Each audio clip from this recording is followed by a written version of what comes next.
Guardianes. ¿Qué tal, amigos? Estamos nuevamente en un programa de Guardianes. Nos acompaña Melvin, así también el pastor Eric Lazo, pastor de Iglesia Infantil Elim, y es un gusto tenerlos en este programa. Hola Andrea, qué gusto poder compartir con las personas este nuevo podcast de Guardianes. Y como ya usted lo mencionaba, hoy nos acompaña nuestro pastor de Iglesia Infantil Elim, hermano Eric Lazo, para compartir esta temática de Dios y los niños. Así que, hermano Eric, bienvenido. Gracias, Melvin y Andrea. Un gusto estar nuevamente en este programa de Guardianes y muy contento por el contenido, ya que es un contenido que a veces creemos que ya lo conocemos, pero en realidad tiene mucho que ser valorado. Así es, hermano Eric, conocer la importancia de la relación de Dios con los niños es lo que vamos a tratar de abordar en esta temática. Y como sabemos que en nuestra sociedad se ha en gran medida invisibilizado a los niños, niñas, adolescentes a lo largo de la historia, del arte, por ejemplo, no se han ni siquiera representado a los niños, la niñez en el arte, en las esculturas, en obras. Y eso ha sucedido hasta nuestra época. Y de hecho la palabra infancia también es una palabra relativamente nueva. Y a los niños se les ha visto como adultos en miniatura o adultos que todavía no se han desarrollado, aunque sí en algunas ocasiones tienen que tener una asignación, como por ejemplo ya trabajar y tener esa responsabilidad como el de un adulto. No obstante, tenemos la posición de lo que es Dios, ¿verdad? Porque pensamos de que Dios toma en cuenta a los grandes líderes, que son personas llenas de fe, pero descartamos la idea de que Dios también ha considerado a los niños y a esa etapa de niñez para hacer su obra, por ejemplo. Y además, no perdamos de vista lo que el mismo Jesús mencionó en Mateo capítulo 18, versículo 3, lo voy a leer textual en la versión NBI.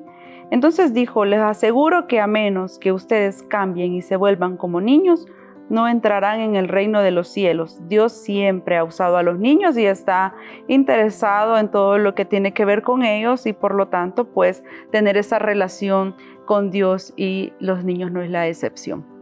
Hermano Eric, Melvin. Hermano Eric, como usted ya lo mencionó, el tema es bien importante y hablar acerca de Dios y los niños sé que hay mucho que decir.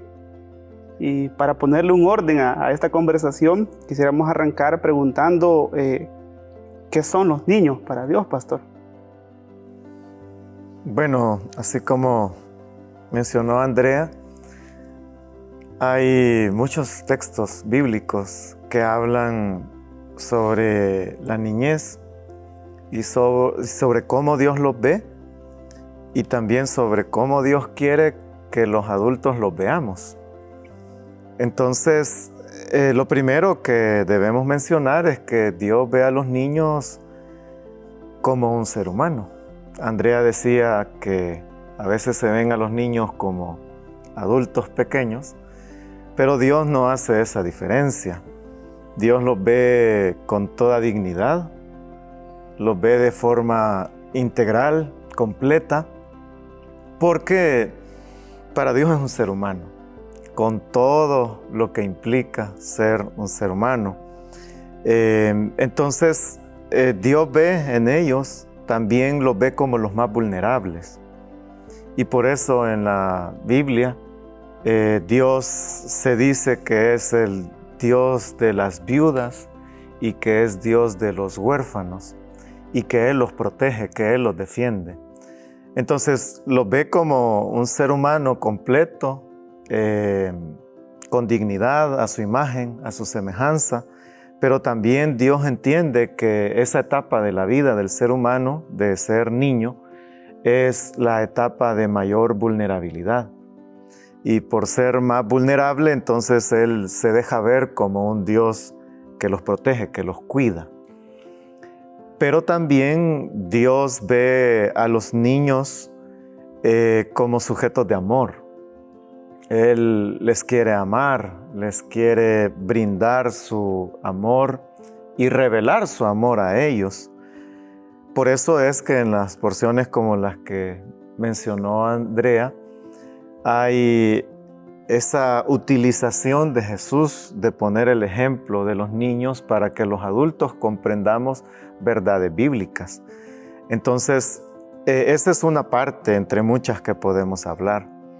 Pero también, por ejemplo, Dios le dice a los padres, a los adultos, que los niños deben ser vistos como un regalo, deben ser vistos como un motivo de alegría, de felicidad en el hogar. Entonces, el mismo Dios está como empoderando a los adultos, diciéndoles, véanlos como un regalo, véanlos como algo importante, véanlos como gozo, como alegría, como algo que va a traer plenitud en la familia. Entonces, Dios pues ve a los niños así, los ve de una manera muy diferente a lo que estamos acostumbrados y con la importancia que de verdad vale la pena. Y ahora que menciona todos estos elementos, pastor, y cómo Dios ve a los niños, este elemento de los ve como seres humanos, sujetos de amor, pero también hablaba acerca del aspecto de la vulnerabilidad también que se da en esta etapa, nos llega a pensar que el plan de Dios radica nada más en los adultos, que, bueno, de hecho todo se ha construido a veces en las congregaciones alrededor de la figura de los adultos, pero sabemos que no es así. Y eso quiero preguntarle, pastor, si existe un plan de Dios para los niños. Y dada la respuesta, aprovecho a lanzar la siguiente pregunta, que es, ¿qué elementos componen este plan de Dios de ser así? Sí, la Biblia es tan rica en ese tema porque en la mayoría de culturas, los escritos más antiguos, los niños y las mujeres casi siempre se invisibilizan. O sea, no se mencionan sus nombres, no se menciona el protagonismo que ellos o ellas han ejercido. Pero la Biblia no es así. La Biblia nos presenta el nombre de muchos niños, de muchas mujeres, y también nos presenta cómo Dios, desde temprana edad, tenía planes y propósitos para ellos. Podemos mencionar a Juan el Bautista, de quien la Biblia menciona que desde antes de nacer, ya el Señor lo había llenado del Espíritu Santo. ¿Por qué? Porque tenía un plan para ese niño, y es que ese niño fuera quien prepararía el camino para Jesucristo. El mismo Moisés, que fue, dice la Biblia, protegido, cuidado por sus padres porque vieron que era un niño hermoso, un niño en el que Dios podía cumplir propósitos y cumplir planes. Y efectivamente, de ser un bebé, lo cuidó, lo preservó, no dejó que muriera. Y se convirtió en el libertador de Israel. No digamos el profeta Samuel, que su mamá lo dedica al Señor desde que es un recién nacido. Y la Biblia dice que cuando lo destetó, entonces lo va a dejar al templo para que le sirva al Señor. Y fue un personaje del cual la Biblia dice que todo lo que él habló, todo lo que él dijo, se cumplió, y que toda la palabra que Samuel mencionó fueron útiles. El mismo Jesús, la Biblia nos relata cómo fue un poco su niñez. Entonces, la Biblia, a diferencia de otros textos que existen históricos de diferentes culturas, no invisibiliza a los niños, no los oculta, sino que los menciona sus nombres, sus debilidades, sus peligros y también sus aportes, como en el caso de Jesús, cuando había una gran multitud, dice la Biblia, que no tenía qué comer. Y entonces la Biblia dice que Él le dijo a sus discípulos, denles ustedes comida. Y ellos le dijeron, pues no tenemos, pero aquí hay un niño, aquí hay un muchacho. Este niño tiene unos pocos panes y unos pocos peces.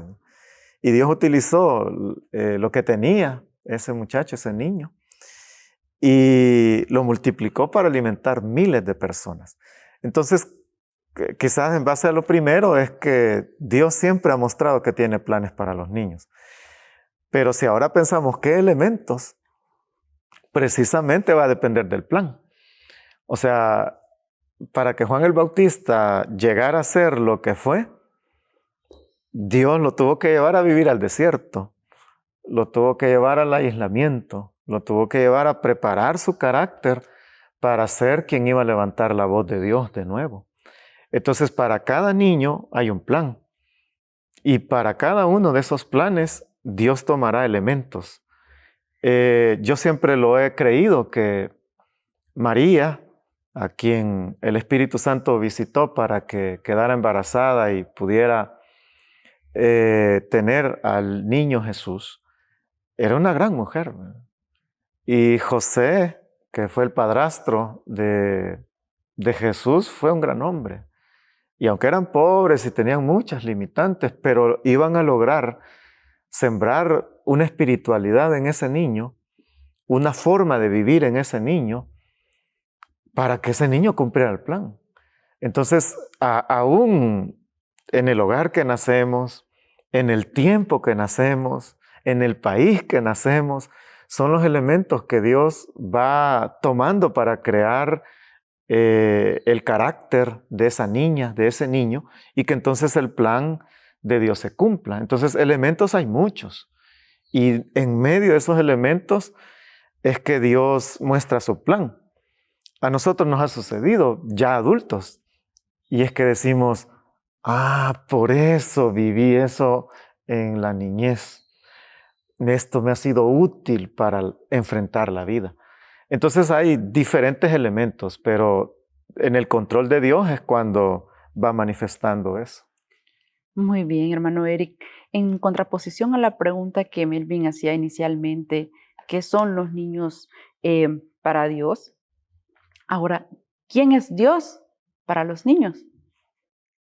Esa pregunta es bien importante porque no hay una respuesta sola, porque los niños y las niñas tienen diferentes etapas y hay diferentes enseñanzas a las que han sido expuestos.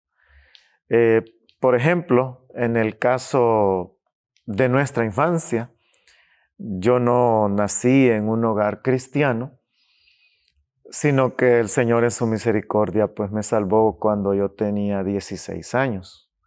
Entonces, mi niñez fue en un contexto muy plural, diría yo, con respecto al contenido religioso, porque mis padres nunca me forzaron a una religión en específica, aunque sí visitaban más la Iglesia Católica. Sin embargo, yo recuerdo que siendo niño recibí estudios de los Testigos de Jehová, de los mormones, del catolicismo, de iglesias evangélicas por donde yo estudiaba. Entonces dependía de ese contexto, así era la información que me llegaba como niño. Y entonces algunas veces yo pensaba que Dios era muy enojado, ¿verdad? Pero algunas veces pensaba que no, dependiendo de qué me enseñaban. Entonces hay una combinación entre qué se le enseña al niño y qué etapa el niño tiene. Porque en los primeros años, o lo que se le llama la primera infancia, hay cierta comprensión que se espera que logre un niño o niña, y no se puede generalizar porque hay diferencias. Pero en esas comprensiones es donde el niño y la niña va tomando una forma de ver las cosas. En una ocasión recuerdo mi hijo mayor, hubo algunas situaciones y él tuvo que verme llorar por ciertas situaciones. Entonces, y la reacción de él fue, ¿estás enfermo? Oremos. Entonces, la concepción de él en ese tiempo, él tenía creo que unos 6 años, si no estoy mal. Entonces, la idea de él es, Dios puede sanar el dolor. Entonces, hay muchas cosas. A veces los niños en realidad son sorprendentes porque tienen una fe muy genuina. Entonces, ellos ven a Dios como alguien poderoso, ven a Dios como alguien que ayuda en los problemas, como alguien que soluciona lo que uno no puede solucionar. Pero hay una combinación entre lo que ellos logran comprender de Dios y lo que se les ha enseñado alrededor. Porque hay sociedades, no como la nuestra, que es muy... O sea, nosotros mencionamos a Dios en todo. Hay sociedades, hay países donde... Aquí, por ejemplo, un deportista dice gracias a Dios que logré ganar. Pero en otros países dice gracias a mi esfuerzo. Sí. Gracias a mi capacidad. Sí, claro. Entonces, si los niños están expuestos a un ambiente así, ellos van a pensar de otra manera, como que Dios es un dato histórico. Entonces hay una combinación bien importante en cada etapa de la vida. Lo que usted menciona también es muy importante, hermano, con respecto a esas vivencias que los niños han tenido en su familia, por ejemplo.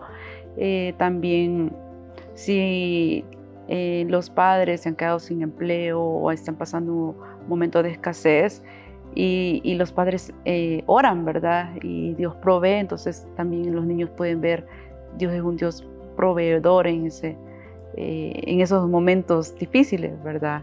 Es sumamente muy importante lo que Ese se punto es mencionaba. clave porque a pesar que he mencionado las enseñanzas a las que los niños han sido expuestos, también hay que aclarar que los niños no aprenden conceptualmente, sino que ellos aprenden a través del ejemplo.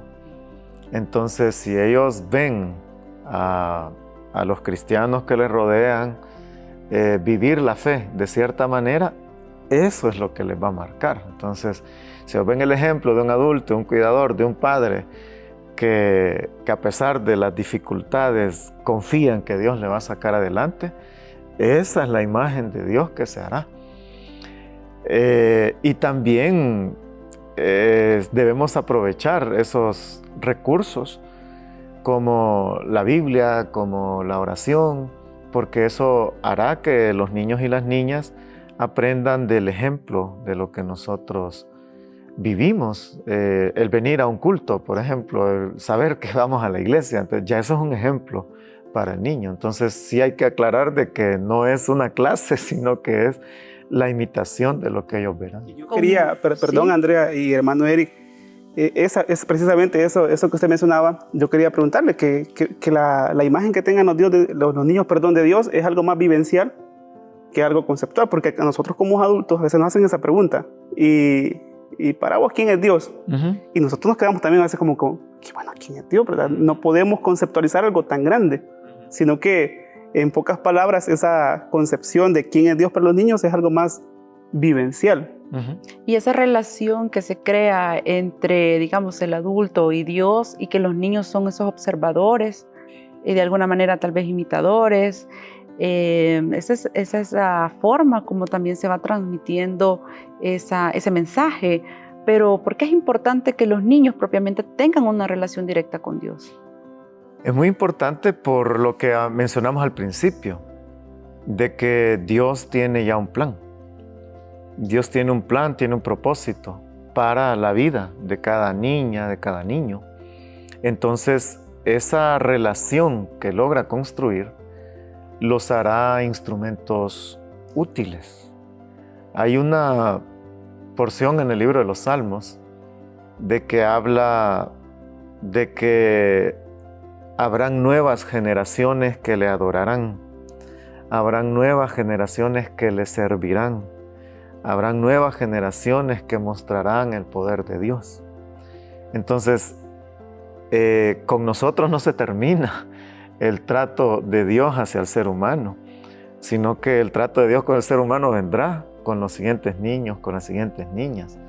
Entonces, esa relación que se pueda crear de forma intensa a más temprana edad hará que estas nuevas generaciones se vuelvan esos instrumentos útiles en las manos de Dios, que podrán iluminar donde hay tinieblas, que podrán llevar sal, sabor donde hay elementos insípidos, que podrán mantener principios y valores acordes al reino de Dios y no acordes a lo que les rodea. Se van creando sus convicciones, se van creando el aprender a decir un no, aprender a decir un sí, el tener el fruto del Espíritu, el conocer la palabra de Dios. Entonces, mientras fomentemos en las niñas y en los niños esa relación más intensa de tener una espiritualidad desarrollada, muy bien desarrollada con Dios, es lo que va a permitir que esos planes de Dios se vayan cumpliendo en ellos. Y a la vez veremos algo que para mí es importante, y es que no es el camino de la comparación el que debemos seguir, ¿verdad? Y es el comparar al niño con otro niño, o el niño con el adulto, o el niño con el papá, con la mamá. No, sino que uno debe tener el discernimiento de entender por dónde Dios va llevando a este niño o niña, y entonces potencializar esa relación. Entonces, para mí, por eso es importante. Mientras más invirtamos en la espiritualidad de los niños y las niñas, los planes de Dios en ellos serán aún mejores y mayores. Para el cumplimiento de ese plan es necesario que haya una relación de los niños con Dios. Y ahora que usted menciona la parte de plan, hermano Eric, nosotros hemos escuchado, hemos aprendido que Dios tiene un plan para el ser humano, pero que hay algo que se contrapone a ese plan y se le conoce como pecado. En el caso de la relación de Dios con los niños, en ese plan, ¿será que esto del pecado es exclusivo para los adultos, o también qué elementos impiden que ese plan se desarrolle? Porque ya lo que usted nos ha hablado de cómo Dios ve a los niños, de cómo los niños ven a Dios y la importancia de esta relación para cumplir este plan, pero ¿qué pasa cuando ese plan no se está cumpliendo? ¿Qué elementos son los que inciden? ¿Qué factores, pastor? Sí, es que hay una diferencia entre un plan que se va logrando a través de la religión, y hay un plan que se va generando a través de la relación. Por ejemplo, hay diferentes religiones que, por ejemplo, desde que alguien nace hay ciertos ritos, y entonces a través de ese camino de la religión se espera que a través de los ritos, de los cantos, de la fidelidad a asistir a cierta ceremonia, entonces ese niño o niña va a ir logrando desarrollar su espiritualidad. Pero lo que hablaba, de que Andrea me preguntaba, tiene que ver no con ese camino, sino con el camino de la relación. Y es que los niños y las niñas necesitan conocer al Señor, que Él se les revele a ellos. Necesitan la salvación, igual que un adulto. Necesitan la guianza del Espíritu Santo, igual que cualquier persona. Necesitan el conocer la palabra de Dios, igual que cualquier persona. Entonces, si el niño lo llevamos por ese camino de la relación, entonces es cuando ese elemento que usted pregunta ahora, el plan ya no va a ser confuso, porque el plan ya no va a ser dónde me lleva la institución, dónde me lleva la religión, sino dónde me lleva Dios. Si volvemos a algunos ejemplos de los que mencionamos, Moisés, si bien es cierto, los primeros años de vida estuvo con su mamá, porque después que la hija del faraón lo encuentra, se lo llevan nuevamente a la mamá para que lo termine de criar, de amamantar, de cuidar. Y ahí tuvo, lógicamente, su formación de buenas bases, pero después él se fue. Y se fue a la casa del faraón y se fue a ser educado como un egipcio, como un líder egipcio, como un príncipe egipcio. Y toda esa formación, todo lo que él pudo lograr ver, lo hacía alguien poderoso, muy poderoso. Pero a pesar de que lo había influenciado tanto el imperio egipcio, dice la Biblia que él entendía que a través de él el pueblo de Israel iba a ser libre.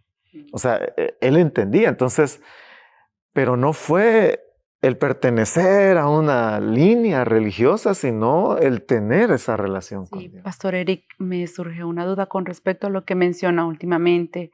Los padres en algunas ocasiones tienen una posición que imponen una religión, o sea, y los niños lo perciben así, incluso hasta cuando ya están adolescentes. Vamos a la iglesia porque yo lo digo, porque así es, porque hoy es domingo y punto. Pero es importante ver esa situación de manera distinta, de que ellos, los padres, vayan fomentando esa relación propiamente con Dios y no sea una imposición. Sí, eso es clave porque no se puede forzar algo. Pero a veces, fíjese, Andrea, que es porque los padres o los adultos como que no disfrutaran su fe.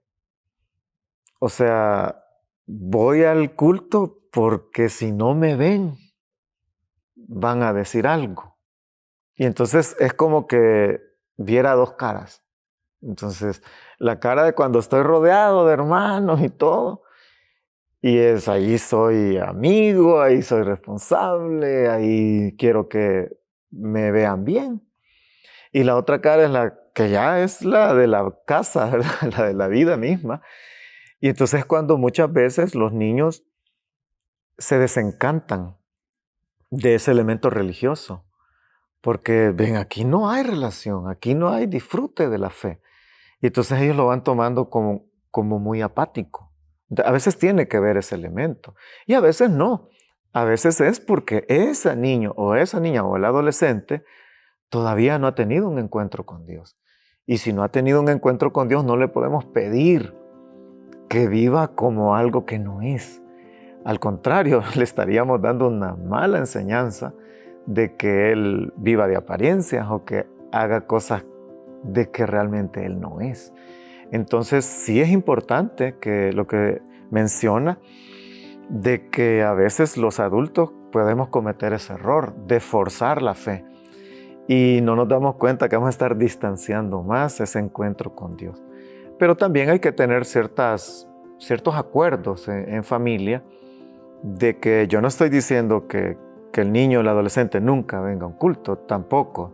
También uno debe procurar esos acuerdos y de manera responsable, de manera ética, dialogar y entonces no irnos ni por el punto de la imposición, ni por el punto de la manipulación, sino por el punto de relaciones sanas que deben existir dentro de la familia, en el mismo hogar.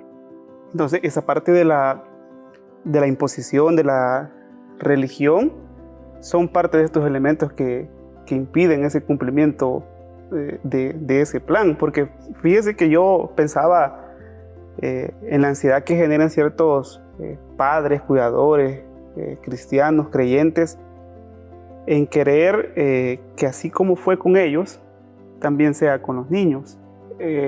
Esa ansiedad que genera ese temor de decir, ¿será que yo sí estoy haciendo? Pero en ese afán de querer educar, formar, ¿será que se están interponiendo realmente en ese plan que Dios desea a su tiempo y a su momento para los niños?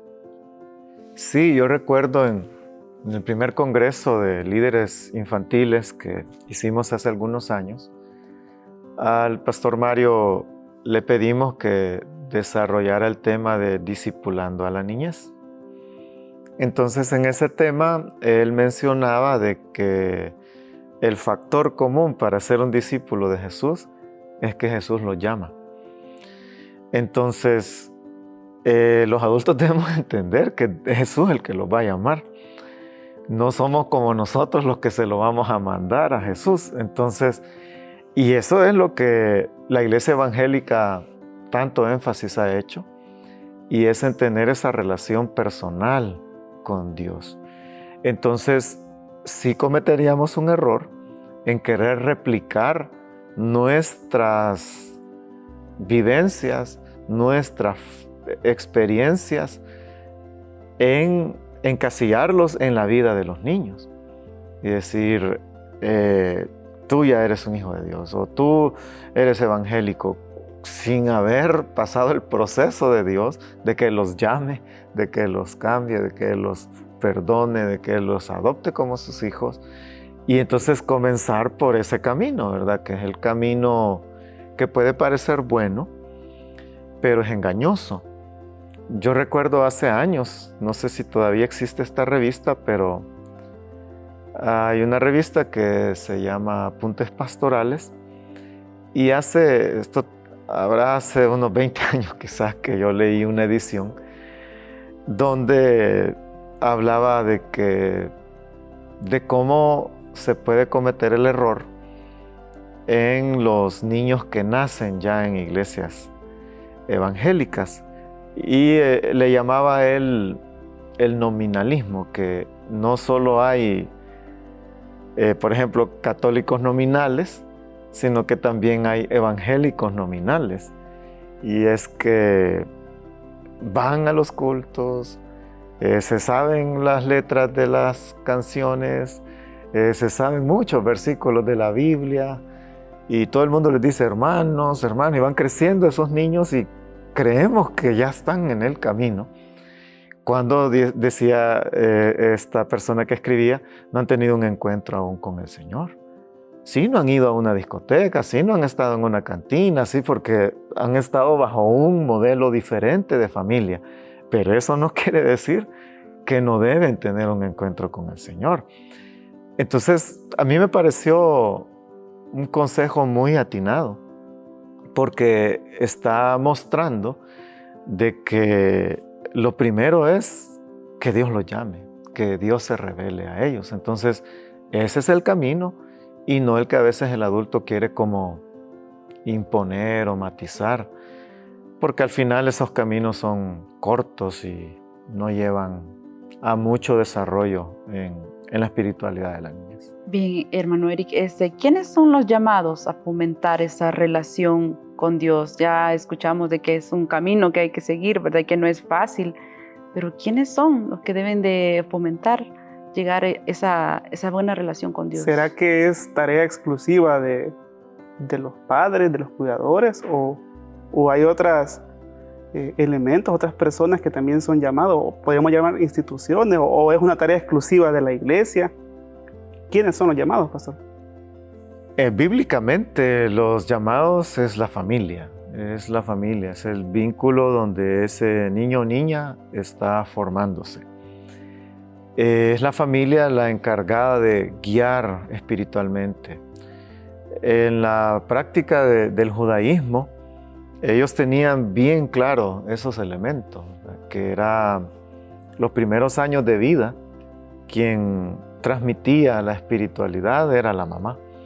Prácticamente la mamá era la responsable de enseñarle el amor a Dios, por decirlo así, de los 0 a los 5 años. Era exclusivamente la responsabilidad. Pero los 5 años en adelante era del papá. El papá tenía que encontrar esa manera de enseñar la palabra, en este caso era la ley, a sus hijos, a conocerla, a vivirla, a practicarla. Entonces, y llegaba un momento en la edad de los niños que era una influencia comunitaria, que eran las famosas sinagogas, que eran los lugares donde ya se recibía una enseñanza de la espiritualidad o de la ley más formal. Pero en el día actual, eso lo hemos perdido mucho. Y casi siempre se le quiere dar esa responsabilidad a la iglesia. Y dice, no, por ejemplo, se dice, yo a mi hijo lo matriculé en un colegio cristiano. Entonces, ¿pero por qué? Porque yo creo o tengo la idea de que ese colegio me lo va a llevar a Dios. O yo lo llevo a la célula infantil, voy a una reunión donde los niños se les habla la palabra de Dios. Le doy permiso para que vaya. Exacto, o lo llevo al culto de los niños, a la iglesia infantil. Ellos me van a ayudar. Entonces, Y no estoy diciendo pues que sea malo que esté en algún colegio así, o que esté en una célula donde se hable la palabra de Dios, o que venga a los cultos. Pero no es responsabilidad de la iglesia, sino que es responsabilidad de la familia. Y ahí creo que los adultos debemos hacer ciertas reflexiones, los adultos, porque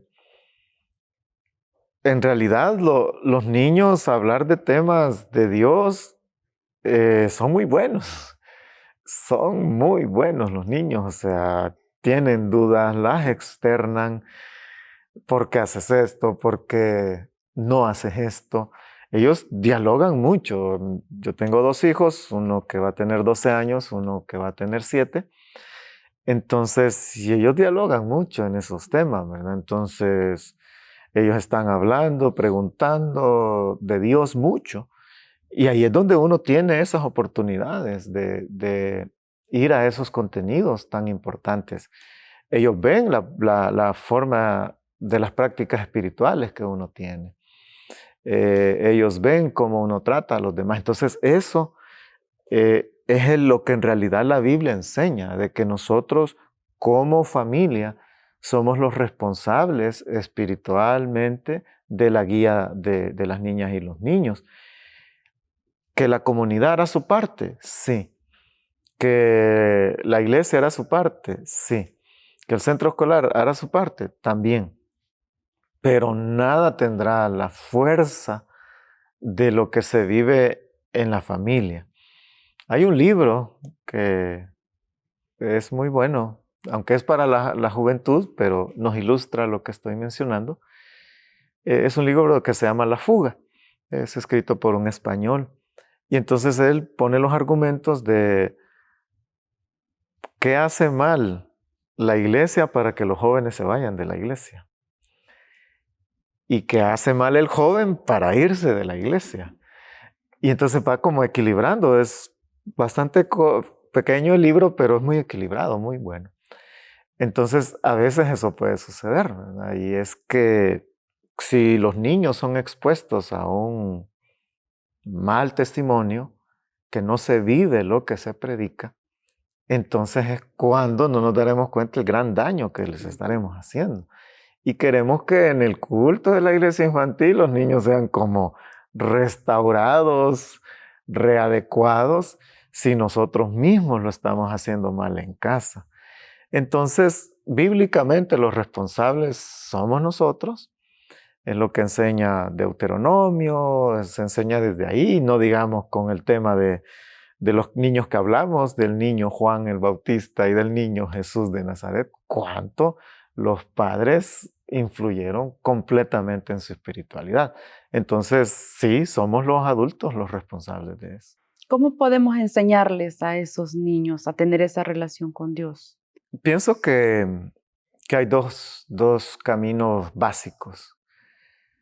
El primero, estar cerca del niño, porque si no estoy cerca de él, o sea, ya lo dije, no es dar una clase, ¿verdad? No es sacar un pizarrón y entonces ir diciéndole esto, Dios es esto, y así es el amor de Dios, y así es la palabra. No, hay que estar cerca de ellos. Y lo segundo es modelarles, o sea, la vida, modelar a ellos el cristianismo. Entonces, la fuerza que tiene el ejemplo es grandísima. Entonces, si un líder quiere impactar la vida de un niño o una niña, debe estar cerca de ese niño y vivir su cristianismo a la altura de lo que eso implica. Si un papá o una mamá quiere ayudar en ese desarrollo a su hija, a su hijo, debe hacerlo cerca de ellos y a través de su ejemplo, de modelar el ejemplo. Y de esa manera, los niños van a tener espejos donde verse. Buenos espejos, ¿verdad? No malos, sino buenos espejos. Y entonces es que se va a lograr un ejemplo a seguir. Entonces los niños podrán ver que ellos también pueden desarrollar, que ellos también pueden seguir un camino bueno, adecuado. Entonces para mí esas son las dos formas, estar cerca de los niños y vivir el cristianismo. Es lo que Jesús hizo con los discípulos, que dice que los llamó para que estuvieran con Él. Y vivían con Él y pasaban todos los días con Él. Y hablaba Jesús de muchos temas con ellos. Algunos temas los mismos discípulos no lo entendían. Algunos temas sí los entendían. Pero ahí estaba el Señor y a veces le preguntaban, no entendimos esto, acláralo. Y Él lo aclaraba. Pero a través de ese convivir y de ese ejemplo a seguir, es que los discípulos llegaron a ser, y las discípulas, porque la Biblia menciona discípulos y discípulas, llegaron a ser los hombres y las mujeres que después marcaron la diferencia en la sociedad. Entonces no hay un camino diferente en el caso de sumamente muy importante el aspecto del ejemplo, ¿verdad? En la familia, los padres primordialmente acompañados de la comunidad cristiana y la sociedad alrededor, ¿verdad? Que está con los niños, la escuela y todos los ámbitos donde el niño pueda desarrollarse. Pero hermano, el niño ha tenido una visión que Dios ha tenido con ellos, cómo Dios ha visto a esos niños y cómo esas personas que a lo largo de la historia van haciendo el propósito de Dios, van cumpliendo ese propósito de Dios. Pero actualmente en nuestra sociedad los niños ya no se ven así, porque están involucrados en cuestiones delictivas, por ejemplo, y la cosmovisión del niño en ese aspecto bíblico que Dios quiso darlo así, pero ahora actualmente ya no es así. ¿Puede comentar algo? Sí, es muy importante esa pregunta, Andrea, porque la comunidad de fe es la que muchas veces recibe a niños y niñas con esta cosmovisión, como usted lo dijo.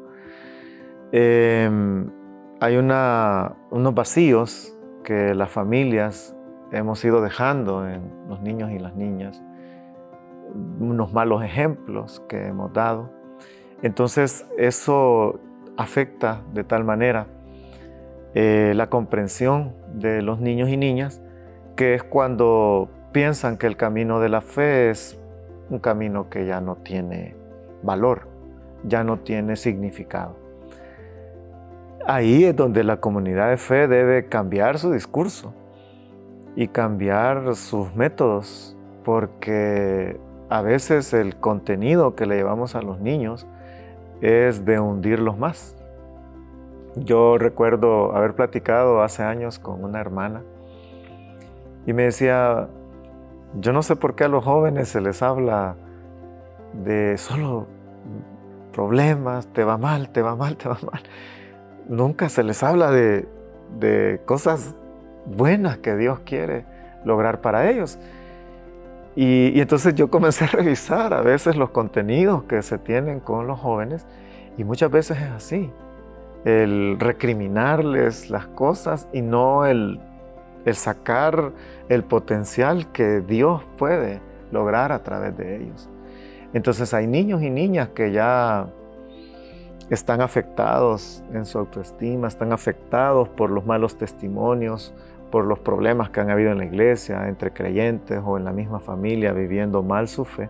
Entonces ya se sienten como que esto ya no es importante. Entonces la iglesia debe cambiar sus contenidos y debe comenzar a recuperar aquellos contenidos bíblicos donde al niño se le ve como lo que mencionamos hace algunos minutos, ¿verdad? Que hay un Samuel de quien Dios tenía grandes planes y Dios lo sacó adelante, rodeado de malos sacerdotes, rodeado de malos ejemplos, porque Elí era un pésimo ejemplo, no digamos los hijos de Elí, que eran pésimos ejemplos, pero Dios lo fue formando en el secreto, ¿verdad? Y algo bueno que podemos decir de Elí es que en aquella conversación, cuando Dios le hablaba al niño, ¿verdad? Y le dice, Samuel, ¿y él qué quieres? ¿Verdad? Y él entiende el Señor, ¿verdad? El viejito Samuel. Y le dice, Samuel es Dios. La próxima vez que te hable, dile, habla, que tu siervo oye. Eso es lo único positivo que podemos rescatar, pero cuando ese niño, porque era un niño, entendió que era Dios y le dice, habla, Señor, que tu pueblo oye. O sea, el cambio en ese niño ya fue para toda la vida. Entonces tenemos que rescatar Con eso. respecto a este último ejemplo que usted menciona, Pastor Eric, me surge también esta recomendación, que como cristianos, nosotros que ya somos cristianos, sí podemos brindar esas condiciones que los niños y niñas tengan para que ellos crezcan en esa relación con Dios, así como lo hizo Elí con Samuel, ¿verdad? Sí, es que hay un momento donde nos volvemos como mentores para los niños. Y ese elemento de mentoreo lleva a estar al cuidado de esos detalles, de estar cerca, de saber guiar, no imponer, guiar, de aprender como mentor o cubrir mis vacíos. O sea, si en esta área no puedo ayudarte, tengo que aprender yo para cubrir eso. Entonces sí, hay que tomar esa labor. Recuerdo otro personaje de la Biblia llamado Joiada. Entonces, él fue un mentor de un rey. Y la Biblia dice que mientras ese sacerdote estuvo cuidando del rey, fue un rey excelente. Hasta que Joiada murió. Pero él era el que estaba ahí, le decía, mira, por aquí camina, por aquí es, honra a Dios de esta manera, quita ídolos. O sea, estuvo ahí, pendiente de ese niño, porque fue un niño rey, pero después a un adulto seguía siendo su consejero. Entonces, nosotros debemos volvernos eso para los niños y las niñas. Gracias, hermano Eric, por habernos acompañado. Sé que el tema es bien amplio, pero no dudo que lo que ha compartido con nosotros va a ser luz y va a ser de bendición para quienes nos han sintonizado aquí. Así que gracias, hermano, por habernos acompañado en este tema. Gracias, Melvin. Gracias, Andrea. Y gracias a los que nos han sintonizado este día. Andrea. Bueno, es muy importante la temática de este día. Creo que hay que valorar también el hecho de que nosotros de alguna manera somos algún referente para los niños, ¿verdad? Y como quizás líderes de alguna célula o de algún ministerio, es de saber valorar nosotros nuestra relación con Dios para que los niños también puedan verlo como un ejemplo, ¿verdad? Y ser un buen ejemplo para que ellos también puedan decir el Dios que la hermana tiene o el hermano tiene o que la persona tiene, yo también quiero que sea mi Dios, ¿verdad? Y se conozcan esas facetas de un Dios todopoderoso, un Dios proveedor, un Dios sanador, que no es solamente con palabras, sino que también con ejemplos, como usted ya lo mencionaba, hermano Eric. Gracias a quienes nos han sintonizado en este espacio de Guardianes. Les esperamos a la próxima. Cuídense mucho.